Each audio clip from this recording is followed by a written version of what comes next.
This Friday during the lunch, the front foyer will be transformed into a career playground. Come and see what happens in the local co-op. Our current students are excited to share their experiences with you. Attention graduating classes 2022. If you're interested in continuing forward, visit McDonald's non-legal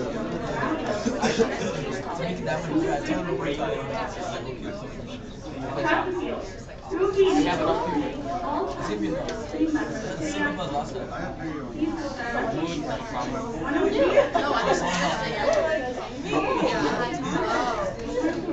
Talking about the distributed. The bus will be departing tomorrow morning at 12:30.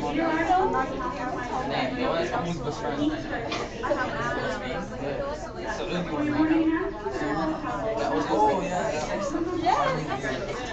She came last time we left. He said, "You guys leave this."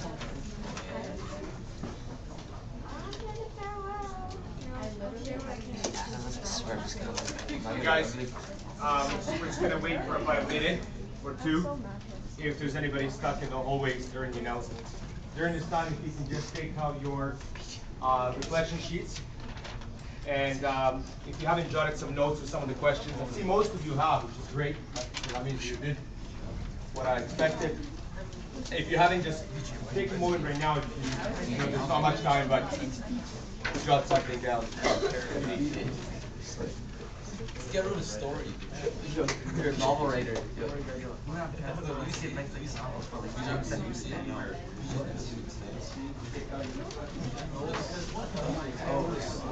I thought I told you to cover that scab up. Every time I see it, I'll slap it. I'll leave. Can you sign up for your phone? Do you want me to sign you up or not? Okay. Like 1 second. Just never like. I need your number though. Like, did you just fill up what was underneath the question? Your own student. Oh.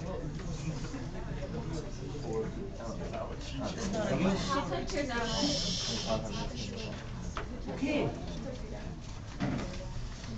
I think we're ready to start. All right, first of all, good morning. And let me introduce you to Dr. Larry Benz here. Dr. Benz is from the Ontario Institute for Studies in Education from the University of Toronto. And I think we already spoke about the work, kind of work that Dr. Benz and I do. So for 2 years now, we have been studying the STEPWISE program, basically how to get you guys to lead your own research-informed action projects. So over the last 2 years, we've been learning quite a bit. And one of the things that we have found in our research is that this kind of conference, this kind of reflection conference, after students have completed 2 research-informed action projects, seem to help students self-direct the 3rd and final research-informed action project. And recently I read that all extraordinary people are really, really good at reflecting. So reflective practice is really important in improving ourselves. If you want to just see right here.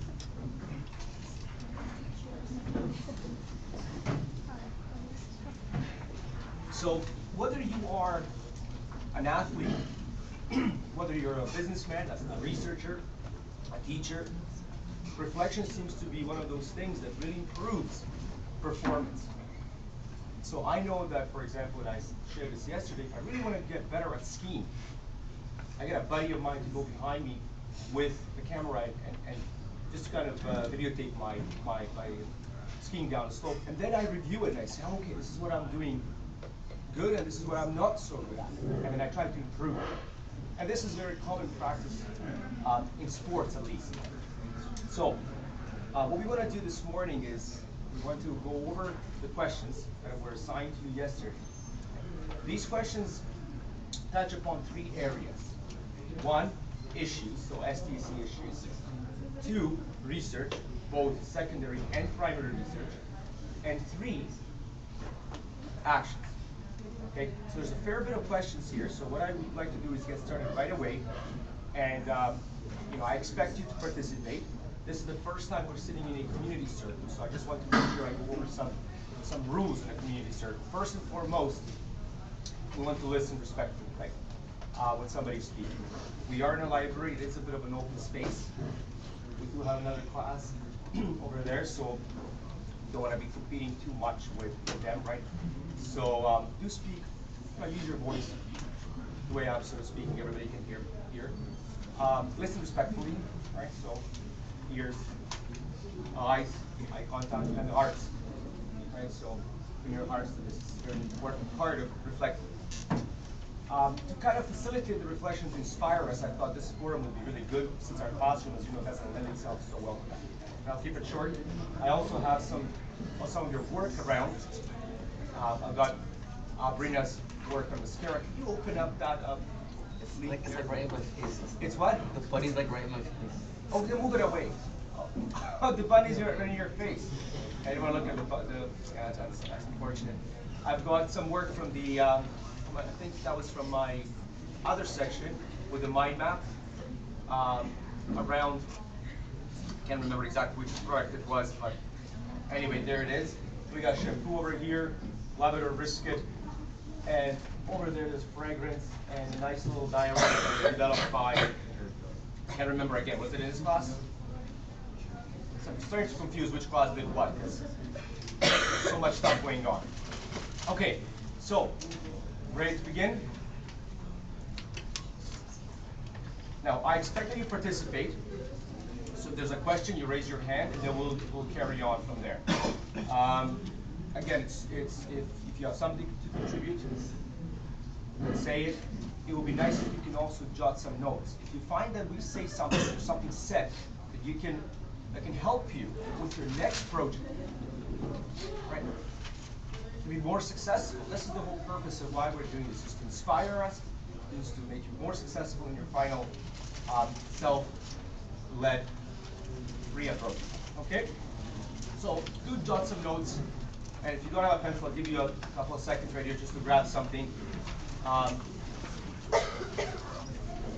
Use your binder. I'm using just a book here to sort of cushion the paper.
Okay, let's start off.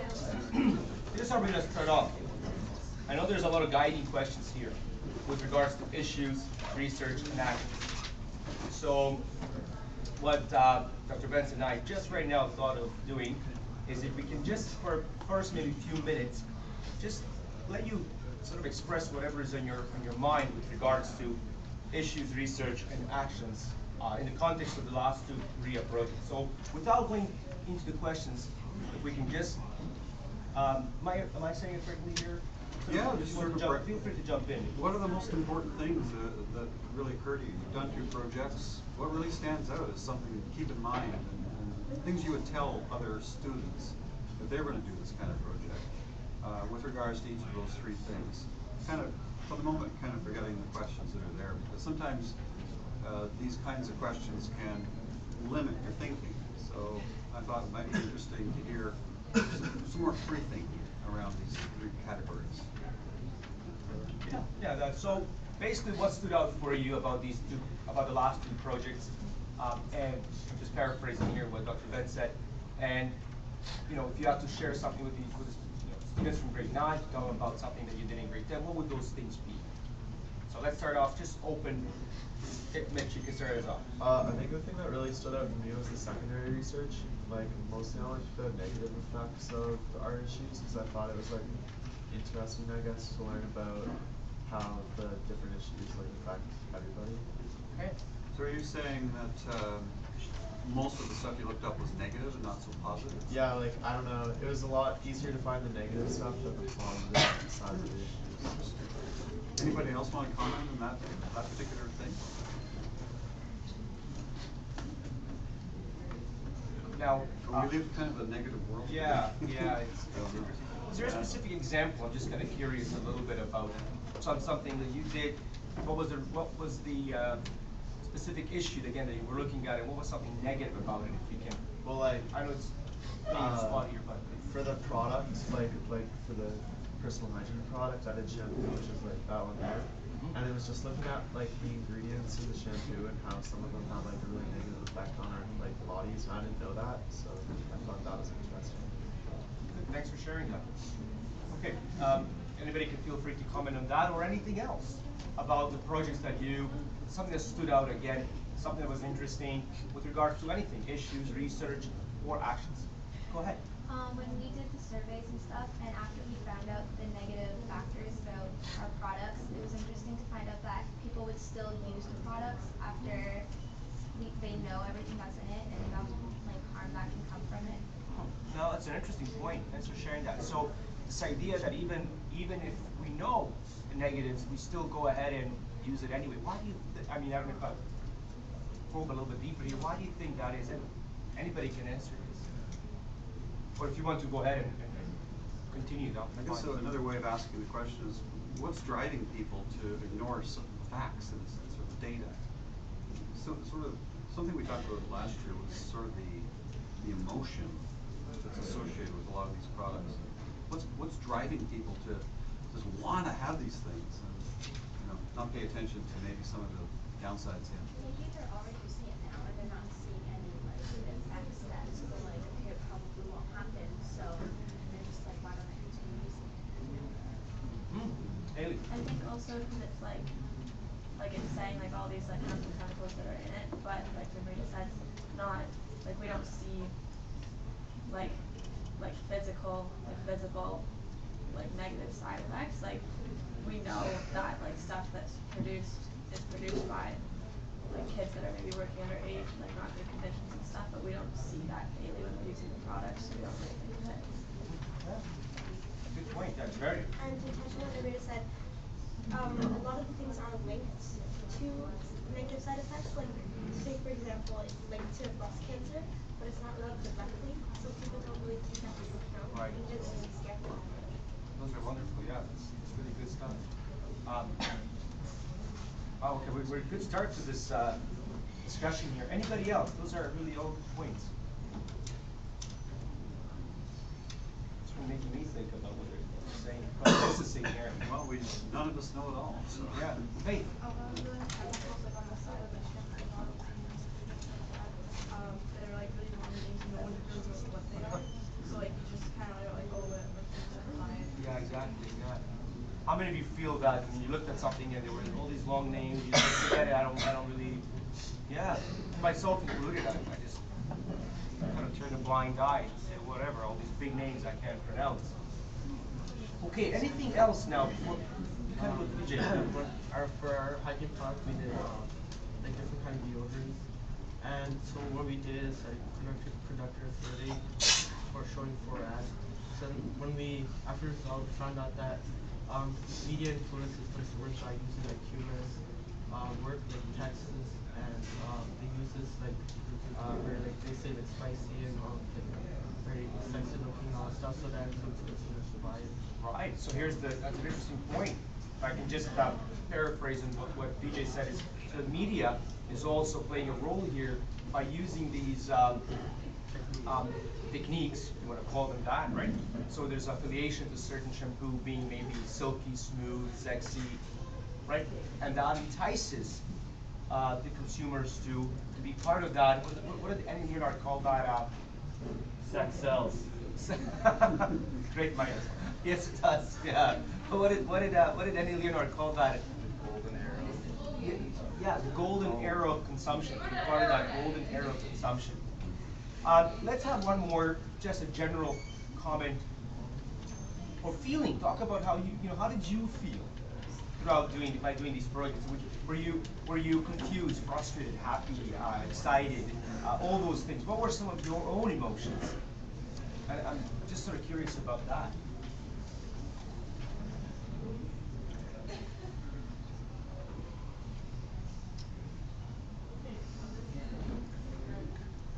Always a bit talk about emotions, right? To get to talk about how you felt doing these projects. Was there anything that surprised you? Let's start off with that. When you in any kind of research that you did, whether it's primary or secondary, or actions that you took. You want to say something, right? Sure. Okay.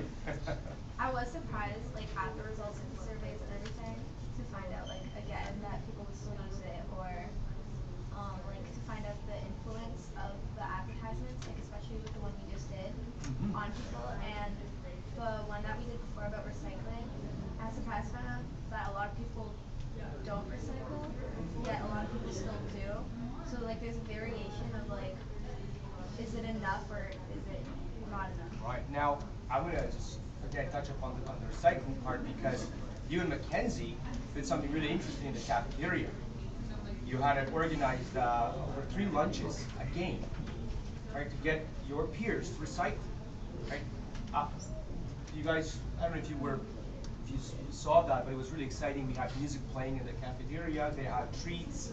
The kids were coming up and they were trying to play the recycling game. How did that make you feel? Trying to do something positive for your community, for your school, encouraging your peers.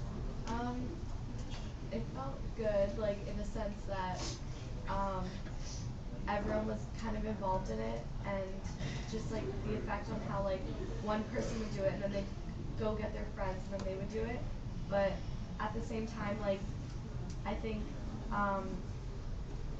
like we kind of wish we had more of an effect on it, because people were in for the treats, and like so obviously the next day if they're going to recycle, they're not going to do it to get a treat. So Yeah. we like took that into consideration. Yeah, that's right. Put an external reward there associated with something like recycling. Okay, I think. Larry, do you have anything else you'd like to?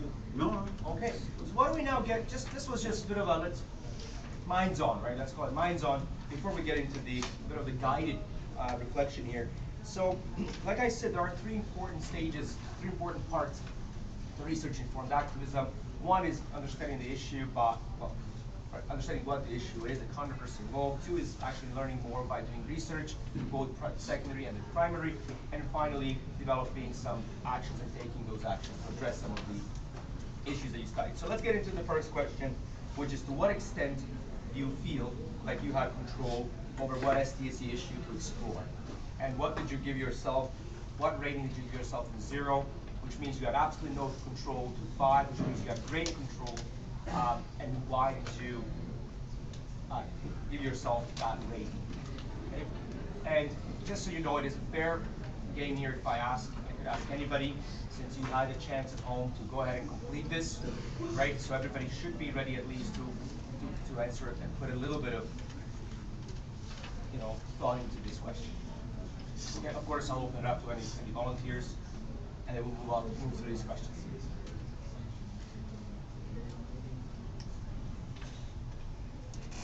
Okay, Mike. I rated it a 4 because in the first RIA STSE issue project, you only gave us like a limited amount of problems. Right.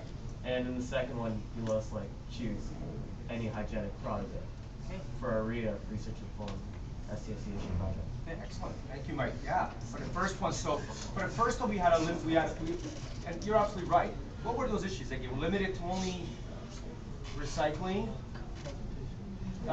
transportation, diet, and water consumption. There you go. So you really had only 4 things to choose from, and like Mike said, the other, maybe I missed one. Yeah, there's electricity. Oh, there we go. I missed one, so 5. And of course, for the last one you completed, you had much more choice in terms of what personal hygiene product you wanted to choose. You could have chosen anything you want. Okay. Anybody else want to add anything to that? Yeah, sure. So what do you think about having limited choices first time around and much more choice second time around? Yeah. I felt like the first time around because like in all three classes, there are 3 classes doing the action project, right? Yeah. So there was our 2 classes and Miss Ali's class as well. Yeah. With 3 classes doing the same project at the same time, and there's only like 5 categories to choose from, so that means that in every class there was like 2 groups. I think that like the message was kind of lost because people kind of got like kind of just started brushing aside posters that were in the hallways or any like action plans that were going on because there's so many going on that were the same thing at the same time. Right. So you felt like there was a lot of repetition amongst the 3 classes, so it was too much of the same stuff. Yeah. Okay. Whereas this one, like, there's more variety of products, so you can kind of like pick out the ones that appeal to you. So it sounds to me like choice is good, but variety is good, is what I'm hearing. Even with the first one, the topics were there were broad choices that you don't have to focus. So that you could choose a topic that you knew most about. So like example, if you choose transportation, that doesn't mean you have to talk about just cars itself. You had a broader topic. You could talk about anything involving transportation that related to the environment. Same thing for electricity. Like all the topics leaded to something else. You just had to choose the one that like you knew you had most knowledge about. So you still had some control over it, most control. So I guess because these projects, these issues are STSE issues, right? So they cover, well, science, technology, society, and environment. So if you pick transportation, there were other things that you could have, is what you're saying, right? They were branched off, right? Okay. My thought was that first time you ever done this, I mean, a lot of students in my experience say, I've never done this before, tell me what to do. Give me an example. So my thought was it might have been good to have some examples given to you. Is there any truth to that? Can you repeat the question, please? Oh, it seems like the first time, this would be the very first time you would have done a research-informed action project, the one on climate change. Yeah. So, you know, anytime you do something for the first time, it's nice to have examples given to you. So in my experience, a lot of students complain that they just don't know what to do because they don't know what examples exist of projects. So I guess the question is there, is it comforting to know that there are some ideas given to you by the teacher, kind of thing? Does it help? Is it helpful in some ways? That kind of thing. Yeah. I think the first time around, it's good to have a little bit of guidance just to help you get into the project. But I think for the second one, I think we all felt a little bit more comfortable in knowing what to do for the actions. So examples were probably better for the first one, but then on the second one, a little more independence. Good and helpful. It's the way I think of it myself. Yeah. Excellent. Okay, I'm going to move down to the next question. I think we've answered this one. How confident are you that you understood the controversy involved in the issue you studied? I guess the question that would come before that one would be, and we asked this in the last reflection conference last year, is what is an issue? What is your understanding of an issue first? And then, how confident are you that you understood, I guess, the controversy involved in the issue? So, what's an issue? Tanya. Something that could be debated. Something that can be debated. Anybody want to add on to that? Yes? Something that could have like 2 different point of views. Something can have 2 different point of views. Are there solutions to particular issues? Are there, when you think of a debate, what's, sorry? Pros and cons. Pros and cons. Are they both equally weighted? Is there, or sometimes is one more, heavy, for lack of better words? It like depends on the issue, because like some issues are like I would say leaning more to one side than the other, but yeah, I'd say it just depends on the issue. Right. So in looking at the issues you studied in the first unit, which is climate change and modes of transportation, electricity usage, water consumption, etc., and then leading to this particular last RIA project with the personal hygiene products. How confident are you that you understood the controversy in those issues? And if you have to rate yourself, 5 means you were really, really confident. Obviously, 0 means you were not. Haley and Mitch, but I'd like to hear from Bushra. There you go. I gave it a 3 because like I'm pretty confident about like what I learned and stuff, but I gave it a 3 because there's still like, if you go on the websites, like when you're researching the product, like there's still companies that try to sugarcoat everything because they still want people to buy it. So you still don't like fully understand what goes on in their heads and stuff. That's fair.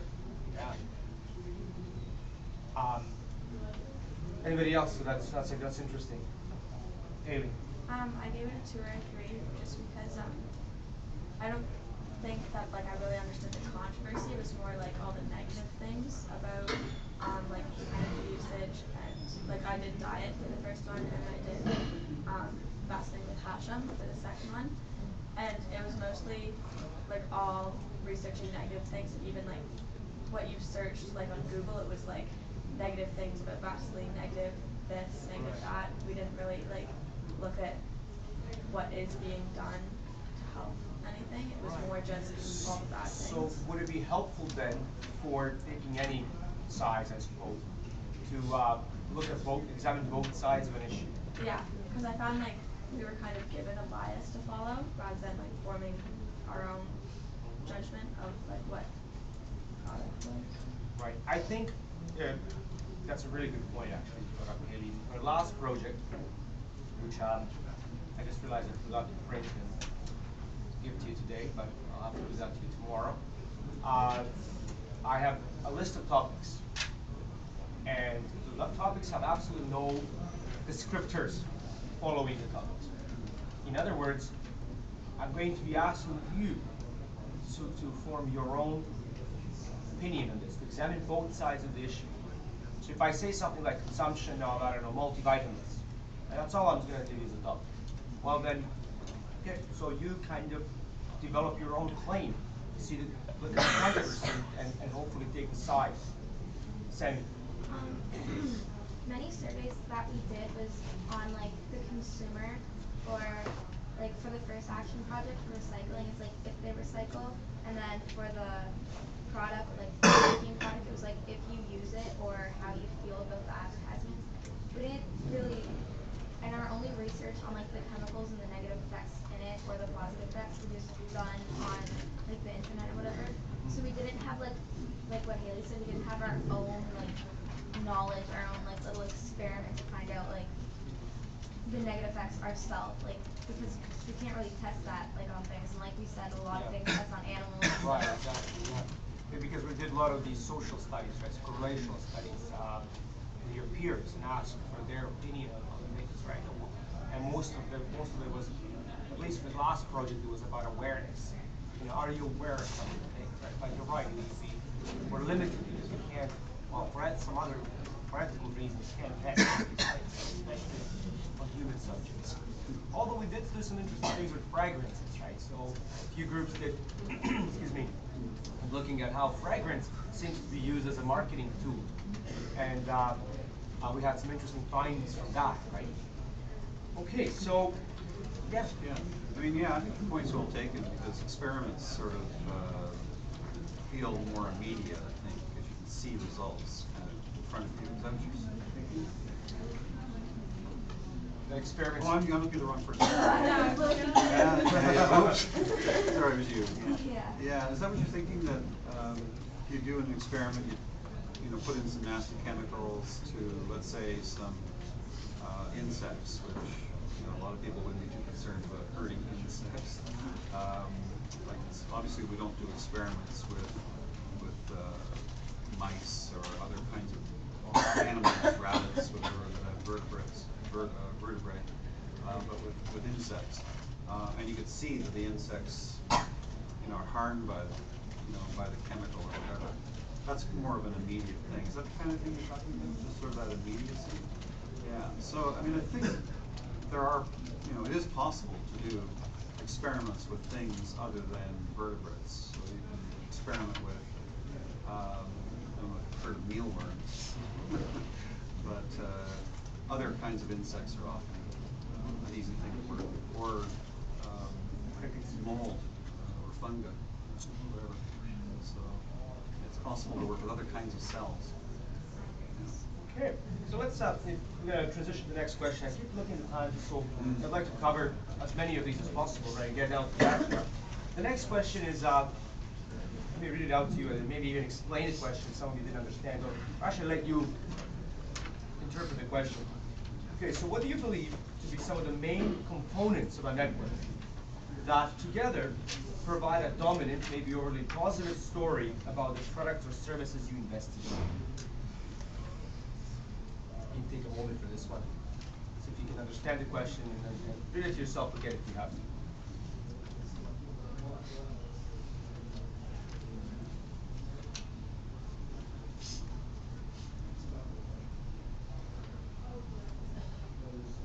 And I'll try to maybe break this down a little bit for you. Okay? So you will recall that we, in the last RIA project, after watching Yanni Leonard's story of stuff and basically going through the stages, right, from extraction to disposal, and along the way we developed, I should say after that, we developed a mind map around cell phones as an example.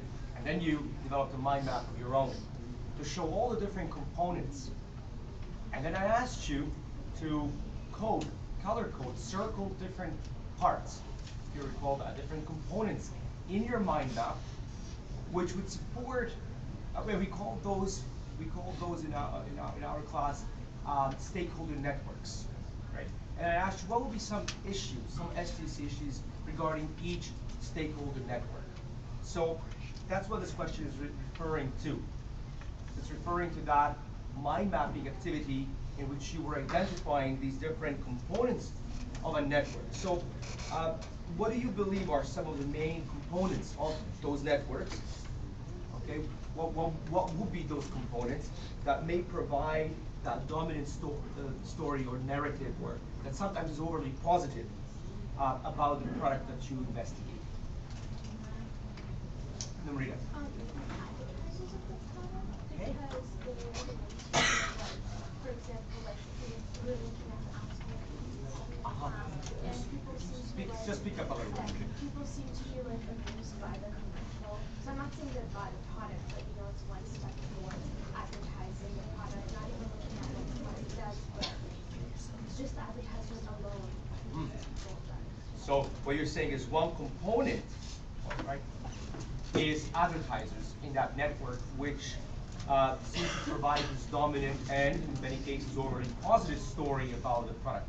Is there anything else, any other components in that network? So what else would you have color-coded together with advertisers, let's say, in your mind map? Just a little bit louder. If you're speaking, guys, just try to be just a little bit louder. But because corporations? Yeah, corporations, they would sell and distribute their product, for example, with deodorant. Yep. So they would we found out that the main objective or main goal would to make a profit and have a higher demand on the product. So then corporations would influence consumers by they would hire advertisers and the sales manager and research manager for the employees, and marketing to have sales promotions. Well, you touched upon a lot of things that I think right in what you're saying. If I can just paraphrase, and again I'm paraphrasing here because I want everybody to be able to hear what you're saying. So try to speak up a little bit louder. I know it's in a big venue and it's not our classroom, so sometimes you lower our tone. What BJ's saying is corporations are also part of the network. Corporations often hire advertisers, right, to promote. Corporations are interested in producing profit, right? That's what I'm hearing you say. Also, you mentioned sales manager and employees, which are also part of this particular network. Is there anybody else or anything else, both living or non-living, right? And remember, those components in a network weren't always living components. They weren't always humans or I don't know, animals or plants. But what about some other things?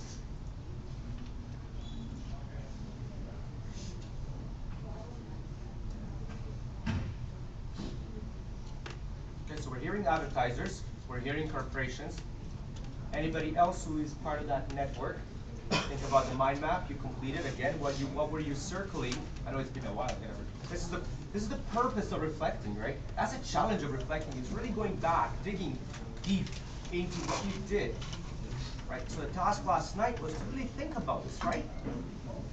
Okay, we have the same two people responding here, which I appreciate. Thank you, guys. But I wonder if anybody else would like to continue. I guess I'll take Mitch and Haley for now. Okay, Mitch, go ahead. I would even like go so far to say that governments are part of that stakeholder network, because if the governments want to keep the corporations like happy, I guess, because corporations supply a lot of like revenue, and that helps keep the economy afloat. So governments would support them in order to keep their economy like doing well. Yeah, that makes sense. I don't know. So governments are part of this as well. A component of this network that may support a dominant story about a product or service. Before I'll give it to, go ahead, Nikki. You haven't said it. Maybe like smaller companies that buy the product and resell it, like it keeps it all going, in the cycle. Interesting, yeah. Smaller companies, Sadia. And the government would support these companies by, like, let's say, giving them laws that they don't have to really put all of the ingredients, or they could cover it up with like a name, like red, and a few numbers. Like they don't have to put the actual thing, and they can, like, they don't have to put all the products. I know some, I think in the States there's like a law or an act or something. I think it was the fair labeling or something act, but it's like they don't have to put everything on it. They can put out what they don't like want. And that can certainly do what? It can change the story, right? It can make something seem more positive or even overly positive, especially if we bring in the advertisers and the marketers into the mix as well. Anything else here about, now, Haley, you had your, I didn't give you a chance. You also had your hand up. Same question, or? Yeah. I think like consumers are like kind of their own network on like by themselves, because if like a friend of mine buys a product and then like tells me about it, she's not gonna say like, oh yeah, this is really good, but there's all these chemicals in it. It's more like, this is really good, you should get it. And then it's like, oh okay, I'll go buy it. It's not like we don't. Yeah. I've actually read a little bit of research around branding and anti-branding, and it was talking about the same concept, where people who buy a particular brand like to form cliques, groups, right? And so you see all the people who have, I don't know, iPhones, and they're all kind of hang around together. That's the iPhone group, and you got all the people who have their fancy, I don't know, cars, who go down to Yorkville and hang out and park their cars and show off the cars. So they form groups, right? That and they, as you said, they're separate entity within this larger network, right? That still seem to promote a particular product, which, right? So here, look at our fancy cars. Buy our fancy car, or buy the same type of car, so you can be part of our group. And if you don't, then you're not part of the group. You're not part of the clan, or whatever. Okay, so we're doing well with time here.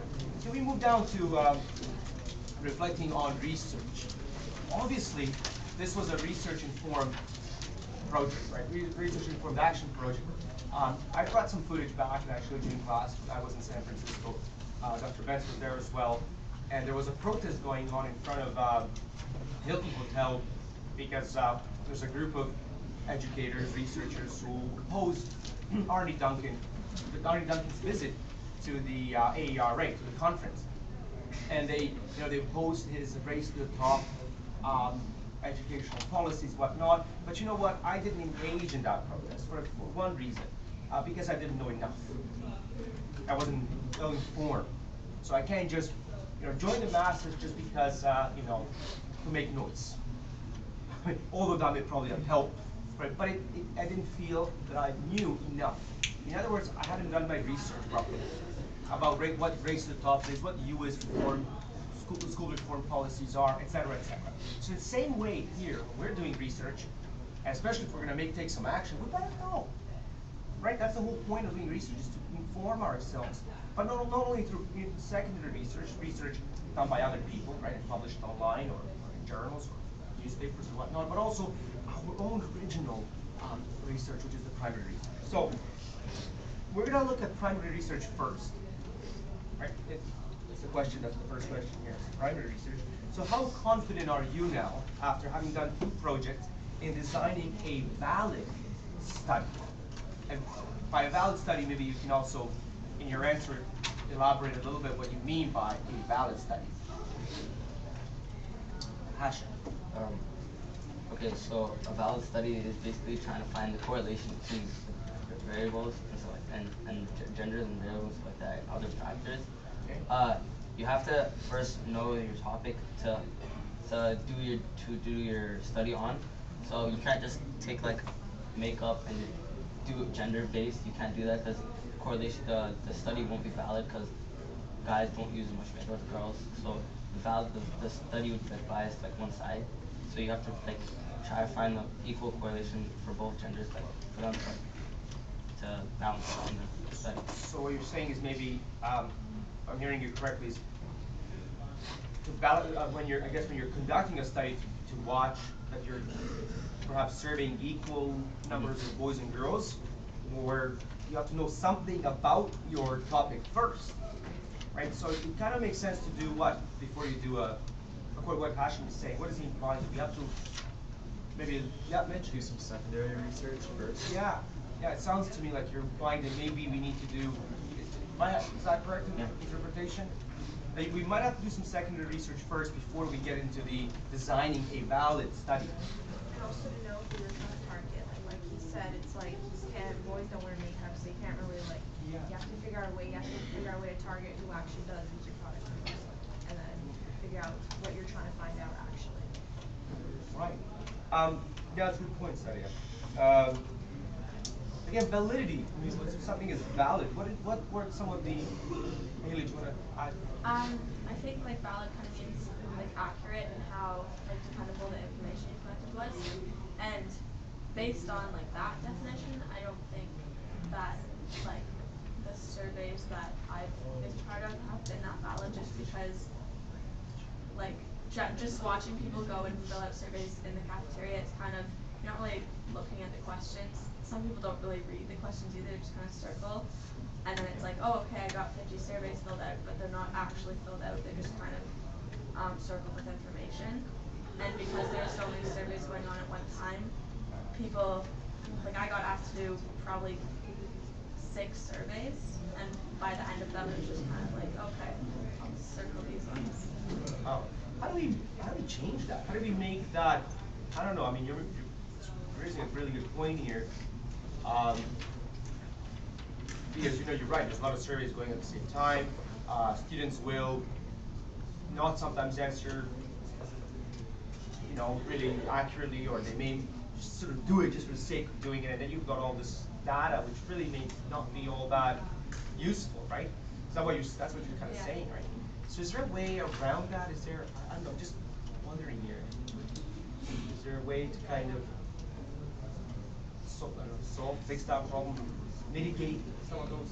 Javeria and then Mitch. You can turn the study into a physical kind of thing. Like for me and Saria, we asked the people who were researching to test out the products rather than just answer questions on a piece of paper. How do you mean by test it out? So we gave them a physical of the Bath Body Works lotion, and then we asked them to smell it, and so I think some people tried it on too, and that got them more involved into the study. Point, yeah. Yeah, Sadia. And then also instead of just giving them to sheet to read off, but we also talked to them and explained it in full details. That it was like we're talking to them before we asked them questions, telling them stuff what we're trying to do, and kind of changed it. Like they're more involved in it, and their answers seem more legitimate, more honest. Absolutely.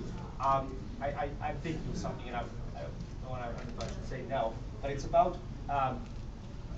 what you're telling me here is that it's important to One thing is engage people in it, right? In whatever ways you suggested physically. Here is the product. Tell me a little bit about it. But it speaks about the nature of research as well. How we go about collecting information, right? A number of groups have actually interviewed people live, as in with recorded camera, asked questions.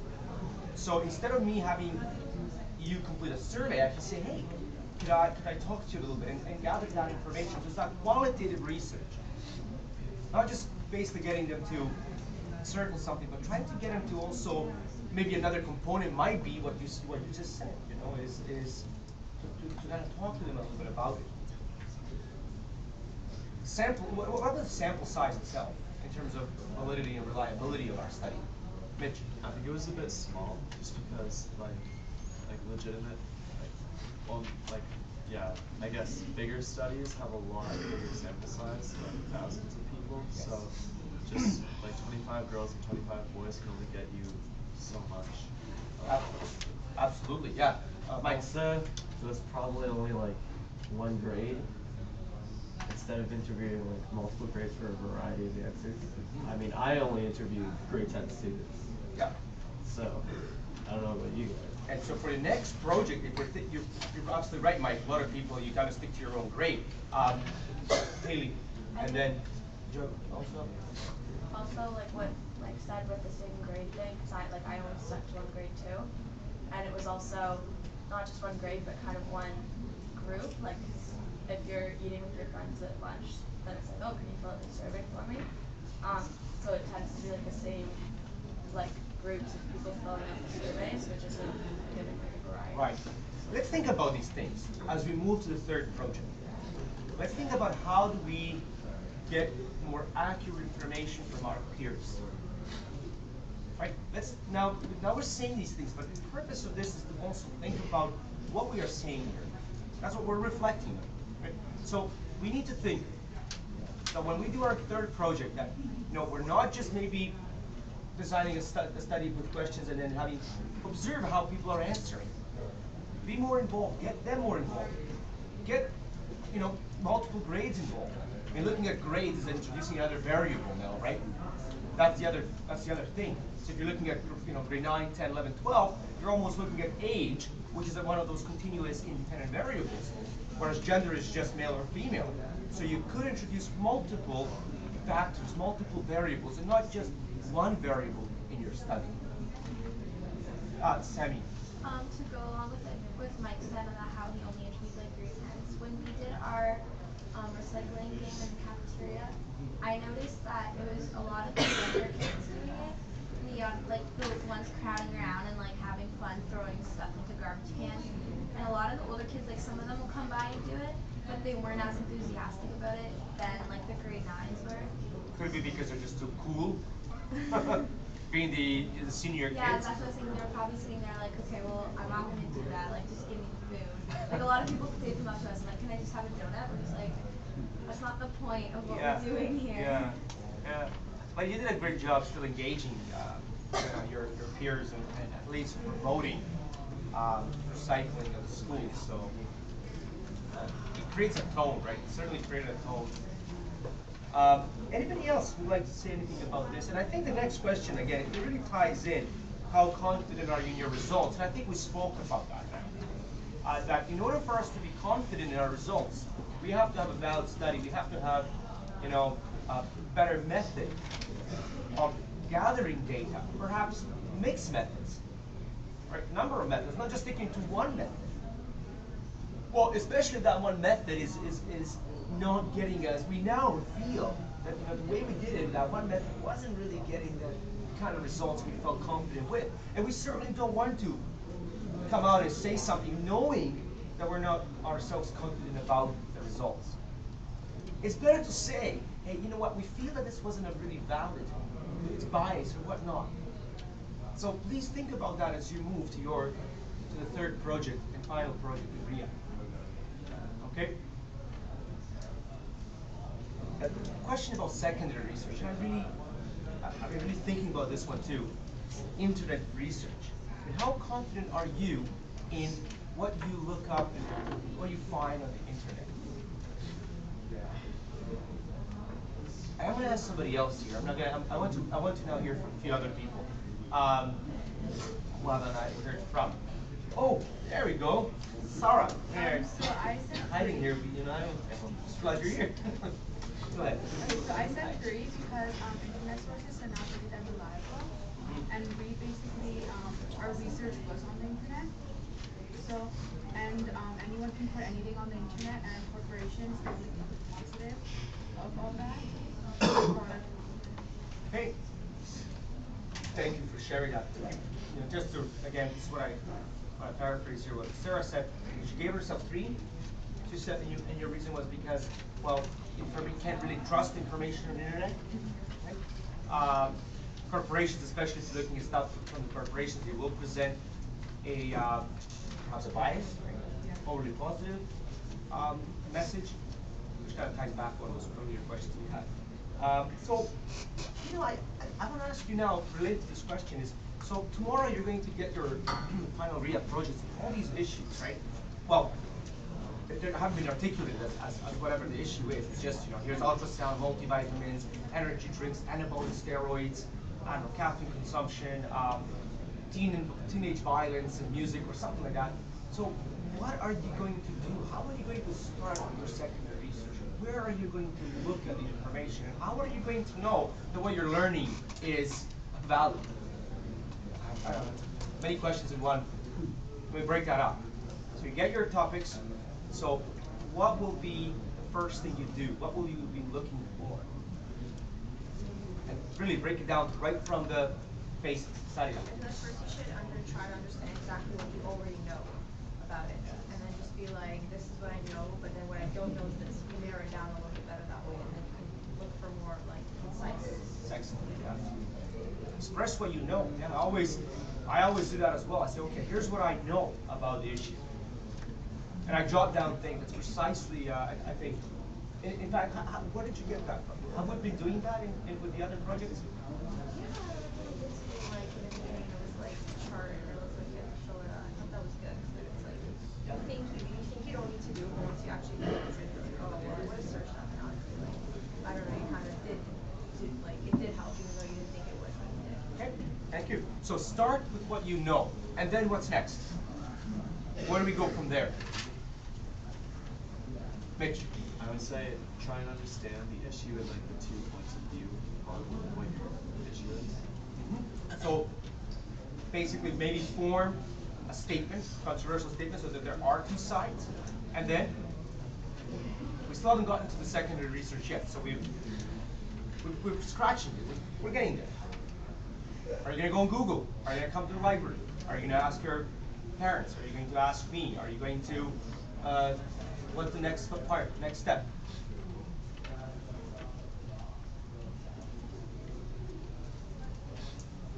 I'm going to see if I can ask somebody else here.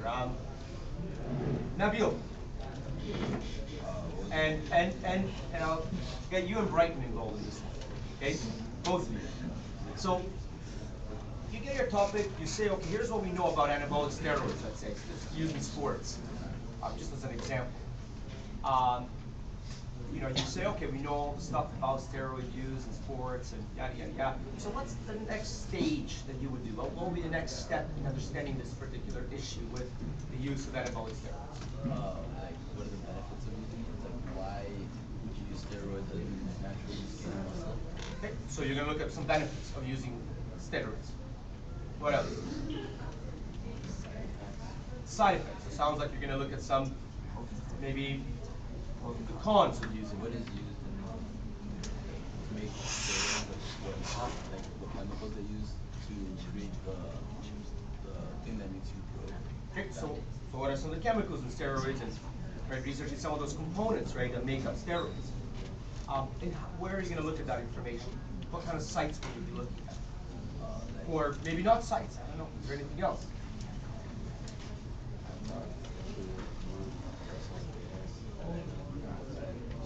Talk to a few personal trainers outside the school, okay.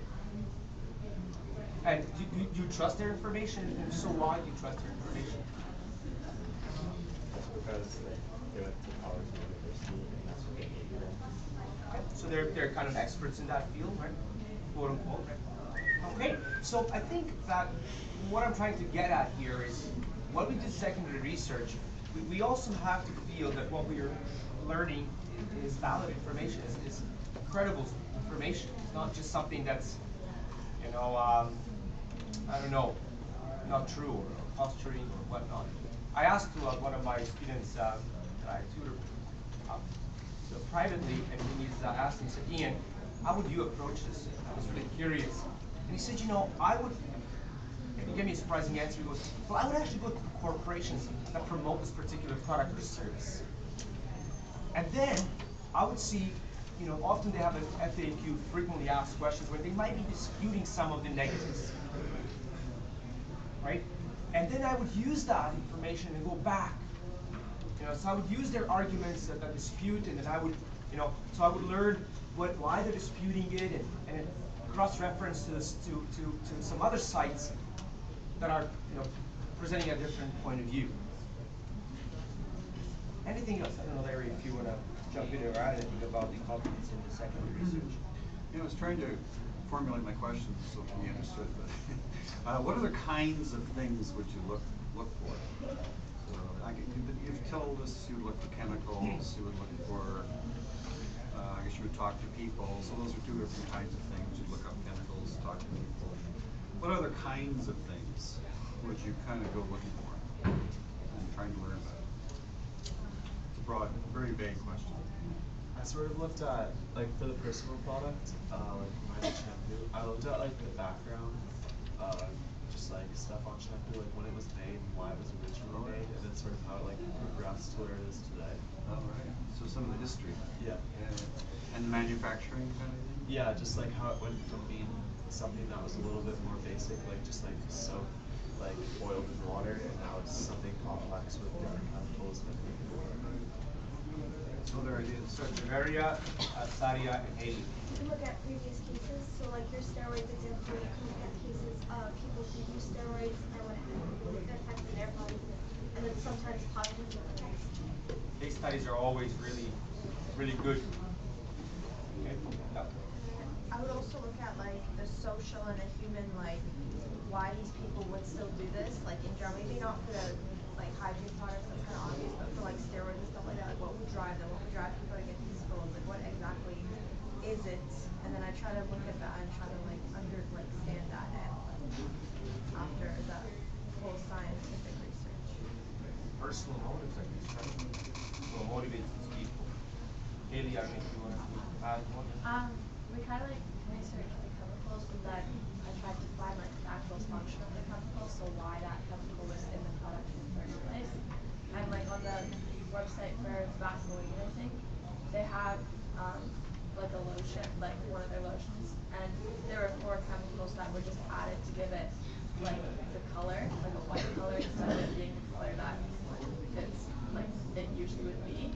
So I found it interesting to see like why they were adding so many extra chemicals for something for a color rather than just leaving it as what it was. Yeah. Yeah, interesting. Okay. Well, yeah, thanks. That's now we've got about 15 minutes, which is okay. Now we've got a lot of 5 more questions out here, and I guess we'll get to them hopefully. Almost done.